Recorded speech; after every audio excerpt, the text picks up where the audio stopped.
What matters is your problem solving skills, your critical thinking skills. So if you are a problem solver, if you are a critical thinker, it doesn't matter what technology you opt for. And hence, that's the kind of culture that I want to cultivate. And personally, I want to make education affordable for everyone. I want to make it more inclusive.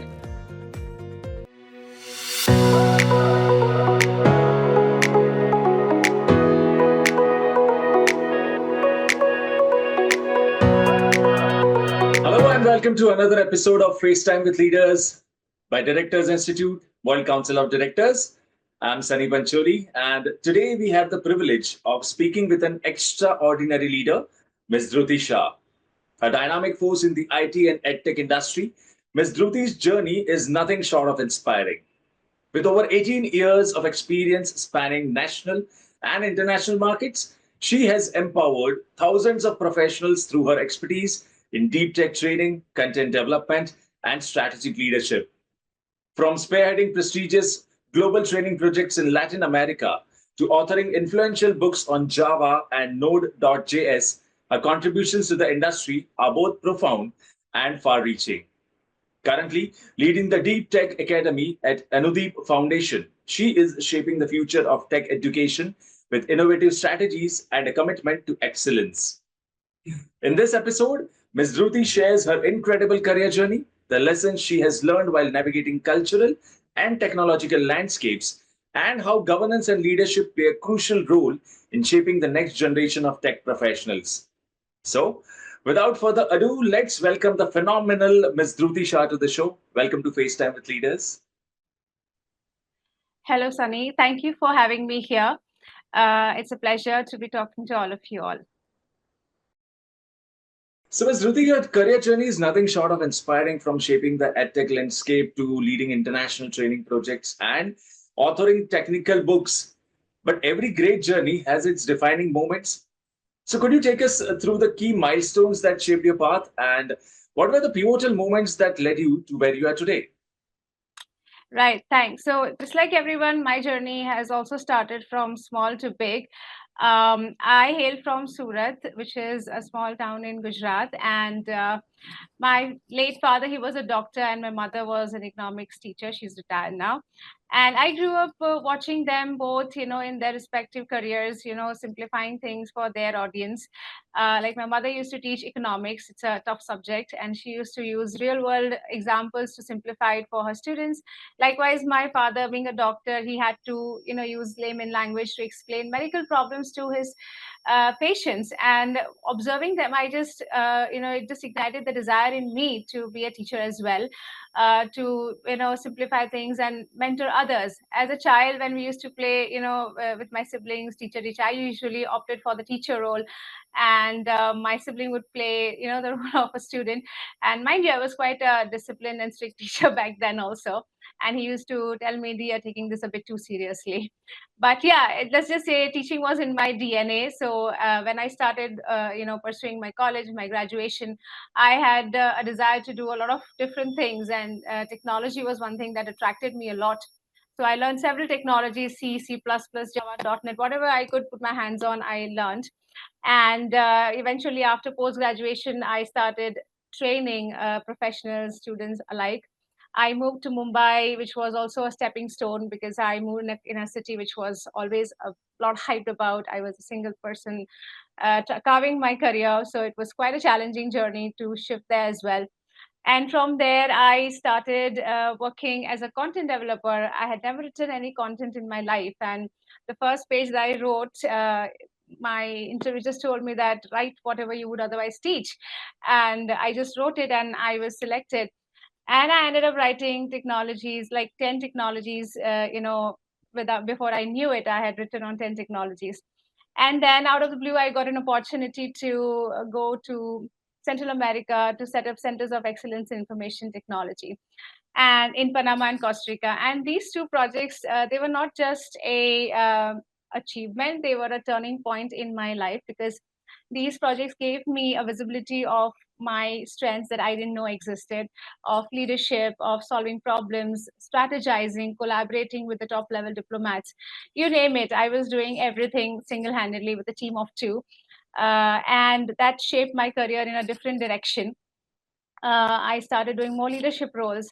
I came back to India, and of course, my desire to writing was still there. So I took that difficult step of publishing my own books. I connected with an Indian publisher, and he agreed to, publish two of my books. So I wrote Node.js and Java back then, and they are selling very well so far. I am really grateful. To the audience, I have good reviews, 4.5 reviews, which is good. And yeah, after that, I scaled further. I took up more leadership roles with Aptech. I became the academic head for five states in the West Zone.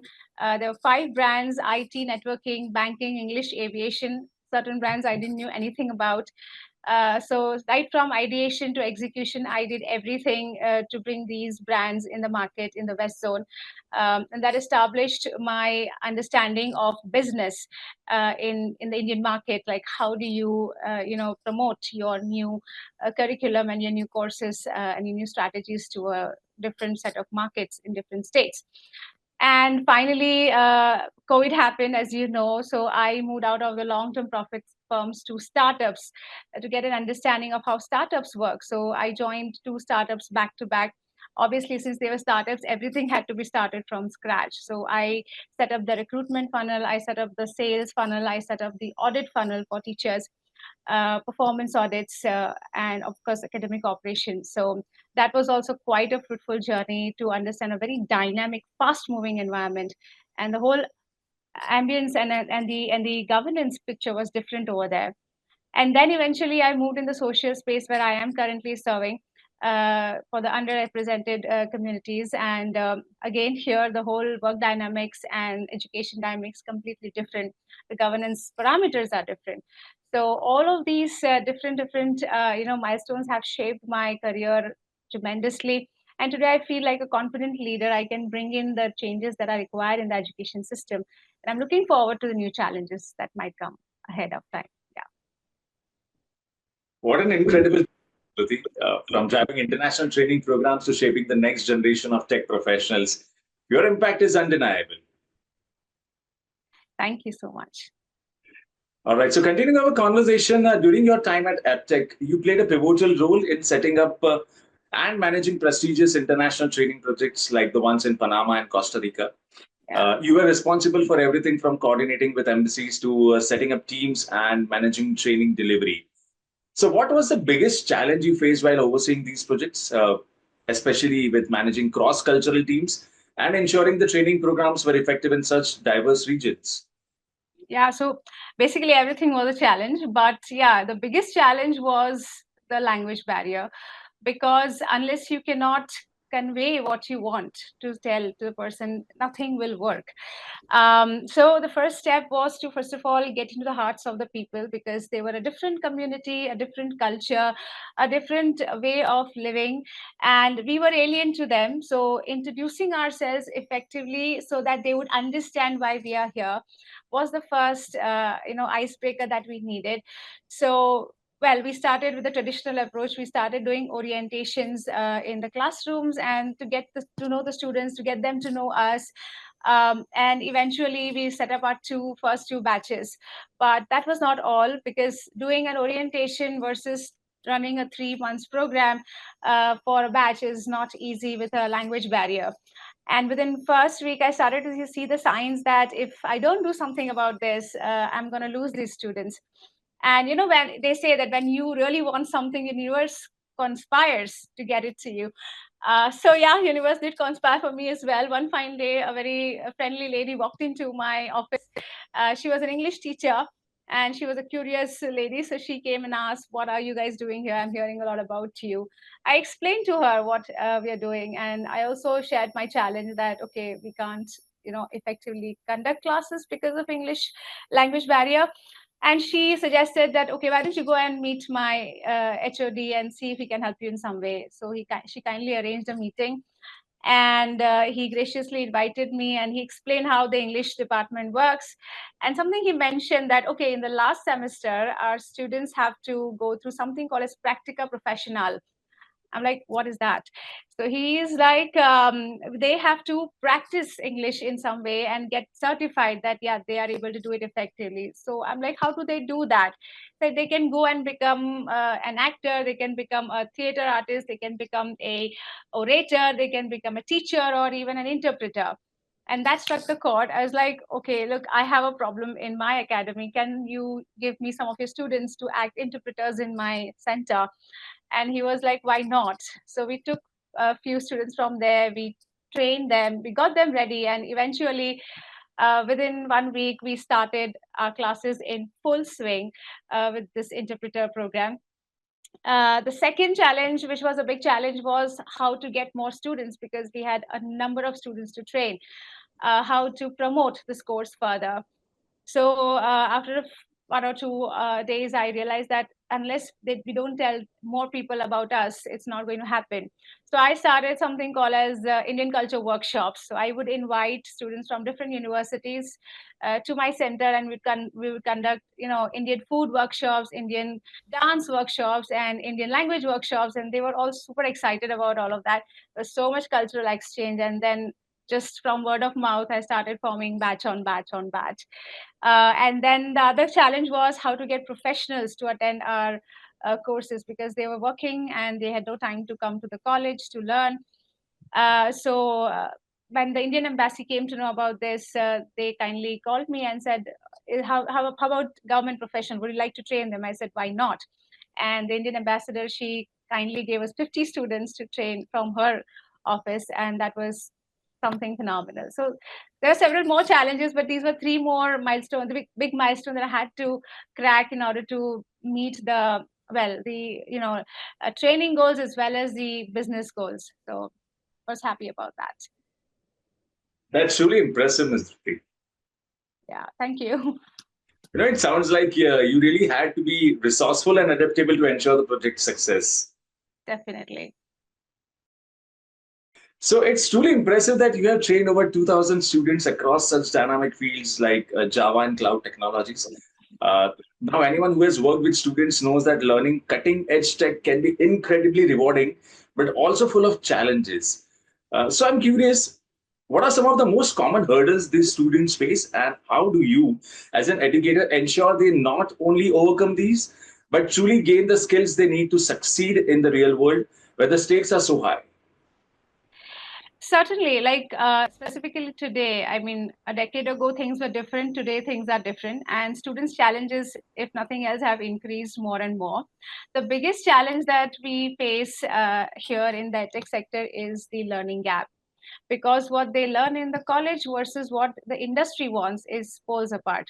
So it's very important that we bridge this gap. We make them do more hands-on, we make them do more practical things, we make them do what we call as a project first approach, because rather than learning concept and implementation, we learn implementation with concept.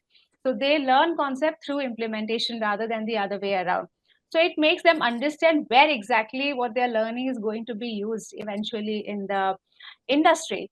The second major problem that we encounter with students is the confusion, because the ever changing tech space has brought in so many technologies, and not just multiple technologies. Within one technology also there are so many options. Like if you pick a technology called Java, you can be a web developer, you can be an app developer, you can be making AI, you could be making, doing operating systems. Depends on your taste. So counseling the students by giving career guidance, like what's in it for them, what does a database mean, what does a front end mean, what does a back end mean, what is it that they should pursue based on. So we have tests, aptitude tests, screening tests that we do to actually understand the real aptitude of the student, where he could fit better. The third problem that we face is the imposter syndrome. So what this imposter syndrome is that a lot of students change careers because they are not getting enough opportunities in what they are pursuing, with mechanical, chemical sector, electronics. They come from BCom, BA, and they want to shift to IT because IT is a booming sector. So when they join, they feel like outsiders. They don't feel they belong. and they feel subconscious, they don't participate well. So to break that, we usually go for peer learning. We do group learning, so that in one group there are multiple different kind of students, and each of them help each other to learn better and bring in confidence. And the other thing that we face is the pace at which people learn. Obviously, not five fingers are not alike, so all students cannot learn at the same pace. So it's very important that we introduce different ways of learning so that these slow learners can also cope up. So we have self-paced learning, we have doubt sessions, we have one-on-ones, so that we can give more confidence to these students who are a little slow in learning compared to the other students. And the last and the worst case scenario is communication.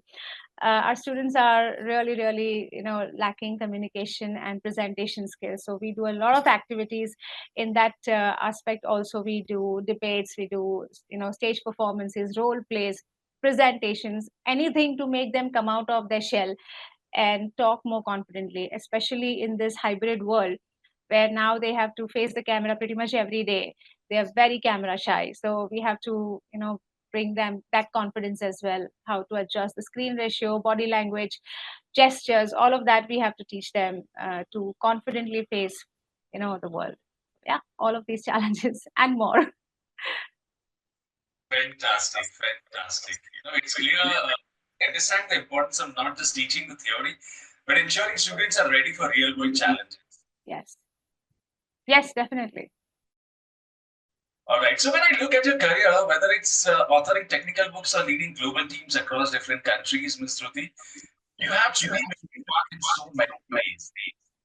Thank you. I've tried my best. But if you had to pick a moment that stands out as your proudest professional achievement, what would it be? And more importantly, how did that moment shape the path your career has taken since then? Needless to say, the two projects in Latin America were my the most proudest moment of my life, because as I told you, there were so many different challenges, and the biggest challenge apart from language barrier that I faced was managing so many agencies, so many entities. There was the Ministry of External Affairs of three countries, there was the Visa Immigration Department, because I had to coordinate for visa and renewal every 3 months for my team. There was the embassy, because they had to be updated every week for what we are doing. The local universities, their deans, and of course my own company at India. And of course, setting up a new team over there without knowing them, without having any idea whether they'll collaborate or not. Thinking up of ideas every single day, managing the center, the servers, collaborating with the infrastructure team, because every other day there was some problem with some machine or the other. The software team, who was always responsible for keeping the software updated. So a lot of things were there that kept me on my toes. Of course, managing the finances, because it was a subsidiary course, so we had to submit all the finance details as well to invoices and everything to the university. So it was like I was one person with 10 hands doing so many things at a time. But it only made me happier and stronger, I would say. It has shaped my leadership skill beyond a point I cannot imagine. And more than that, it has solidified my desire and my passion for global training, for innovation, and bringing in new pedagogies to fit different cultural, different social, and different language requirements, without making the end audience feel that they don't understand this.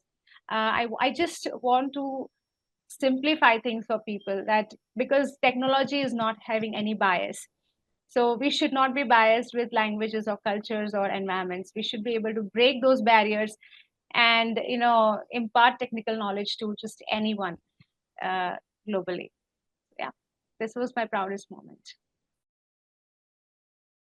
Please said, Ms. Dhruti. So, with your impressive track record of achievements, it's clear you have already made a significant impact in your field. But looking ahead, what are your aspirations for the future, both in terms of your personal career growth and your ambition within the boardroom? And how do you see yourself evolving as a leader? And what kind of legacy do you hope to build in the coming years? Yeah, so There are three questions here. What do I want to do at a personal front, what in the boardroom, and what legacy I want to leave? Yeah. So let's do one by one. So yeah, personally, of course, I want to strategize in a way that education becomes affordable, education becomes easy, and it becomes, gamified in a way so that today the youth enjoys coding, enjoys learning technology. What I am observing is that they're getting overburdened by so much variety of technologies. I just want to make them understand that, look, it's not the syntax or the technology that matters. What matters is your problem solving skills, your critical thinking skills. So if you are a problem solver, if you are a critical thinker, it doesn't matter what technology you opt for. And hence that's the kind of culture that I want to cultivate. And personally, I want to make education affordable for everyone. I want to make it more inclusive. So that's what I want to do on a personal front, to devise strategies to make this thing happen. In the boardroom, of course, I want to make it more data driven. I want to analyze, I want the board and the organization to analyze the impact. I mean, it's not like you just teach 100 people and you're done. You do the same thing again and again. That's not how it works. You have to understand the nitty-gritties of what goes on in the classroom, whether the outcomes are even impactful, whether what we are doing is even creating any impact to the level that we want. And hence, strategizing to make it more data driven and make it more open so that it's achievable and affordable and accessible to all the audience and not limited to only those who are paying for it. And of course, uh, at a legacy level, of course, I want to create the next generation, edtech innovators. I want them to innovate. I want them to love technology instead of doing it for the sake of it. So when I have my time with the students, the only thing that I cultivate in them is that just love what you're doing. And this results is something, it's a byproduct of what you do. It's not something you should be running after. So yeah. I absolutely love the way you are approaching your future. Thank you. You are focused on continuous growth, not just as a professional, but as a leader. And that's great. Thank you. It's my passion. So when you have something you love, then you do it for the passion. Absolutely. Yeah. All right. So moving forward and talking about ESG, it has rapidly become a key focus for organizations worldwide, especially as businesses work to prioritize sustainability and ethical practices. Yeah. So with your extensive leadership experience, how do you see ESG influencing the future of industries like tech and education? Part B of my question is, from your perspective, what role should leaders play in driving ESG initiatives within their organizations to ensure long-term impact and success? So ESG is something non-negotiable basically in any industry, and in edtech, it's no different. Because what's ESG? It's about environment, social, and governance. Now, in technology, we use data servers. We use so many devices that generate so much energy. It is obviously not good for the environment. So anything we do in technology has to be keeping in mind the environmental impact. We must go for more green technologies, use things that are using less energy. They are green. They can be used without using too much of energy. So definitely environment has to be considered in edtech as well. The second piece is social. Of course, I want to reduce the learning gap. I want to bring that gap closer from education to industry, and they should learn. Because imagine you are learning everything in the college and then you're relearning everything how it is done in the industry. It is so much waste of time, effort, and not to mention finances. So it has to be more inclusive learning. And of course, underrepresented communities have to be given more opportunities to make an impact, equal impact as the other people are doing. The women, which I see are not participating too much in the technology sector, I want to make it more inclusive for women participants, to see more of them participating and getting involved in the technology sector. And from the governance perspective, governance again is a non-negotiable thing. I mean, we always talk about data security, privacy, and with the AI surge, it has become even more important that responsible and ethical use of technology is, governed. and maintained. I'll just give you a small example. Like we introduced ChatGPT as a learning tool last year in our courses, and with the hope that the students will use it for research and development. They will, learn but better. If they have not understood a concept, they will ask ChatGPT and will explain in a more simple manner or in a language that they prefer. What do you think they used it for primarily? They used it to solve their assignments. Yeah, finish their assignments. That is human nature. So yes, very predictable outcome. So yeah, of course we did plagiarism check. We penalized the students who did that. But that's what governance is, something you cannot overlook in any sector. When you give something in their hands, there has to be with some rules. Whether you give a person a gun or whether you give someone AI, it's the same thing. So governance is non-negotiable. And yeah, from the organization perspective, I definitely want to have ESG as part of the organization. It cannot be a supplement or an alternative. It's something which has to be in the DNA of the organization. It has to be a culture of the organization, that everything we do has to keep in mind the environment, social, and governance impact. And that's why, as a leader, when I lead in my organization, I want to ensure that we build a good brand, we build a good, community, keeping in mind the ESG impact. So yeah, very much important. Such a powerful perspective, Ms. Dhruti. Thank you. It's really inspiring to hear how you see leaders taking charge of driving ESG initiatives, especially in industries like tech and education. Yes, it's very important. All right. So you recently joined Directors Institute and are pursuing the International Corporate Directorship Program. So what has that experience been like so far, and how do you feel it has impacted your leadership journey? To be very honest, joining ICDP was one of the few wise decisions I have made in my life. And I am really happy. Whatever I have done so far, it's been a month or so. But the amount of insights I have gained with regards to, corporate governance, boardroom dynamics, leadership strategies, it is so inspiring. And having a chance to connect with industry leaders who are already into all this, how to do risk management, how to understand the regulatory frameworks, cross-border policies. All of these things are something very overwhelming initially, of course, but then as in how I understand it, it's improving my own ability to strategize, to understand cross-border policies, and also to create more impactful boardroom decisions in the future. And I'm very sure the more I learn, the more I go into this course, I'll get much more clarity in my decisions in the future, and of course create a better impact in the organizations and add more value to them in the future. So very, very happy to have joined this course and looking forward to learning a lot more. Thank you. Great to hear how the ICDP has already shaped your leadership path, Ms. Dhruti, and the way you are using these insights to refine your boardroom aspirations is also truly inspiring. Thank you so much. Great. So that's a wrap for today's episode of FaceTime with Leaders presented by Directors Institute. I'm Sunny Pancholi, and it has been an absolute privilege to hear from Ms. Dhruti today. Her insights into leadership, governance, and continual self-improvement truly resonate with what it means to be a leader in the modern world. So thank you so much, Ms. Dhruti Shah, for joining in and sharing your insights, knowledge, wisdom, and time with us. Thank you so much. And to our lovely audiences, as we close, let's take a moment to reflect on the powerful journey of growth, resilience, and impact one can have through effective leadership. Every step forward, no matter how big or small, makes a difference in shaping a brighter future for all. So thank you for joining us. Be sure to follow along for more incredible stories and leadership lessons from the trailblazers of today. Until next time, keep pushing boundaries, leading with purpose, and inspiring those around you. Thank you so much and have a nice day.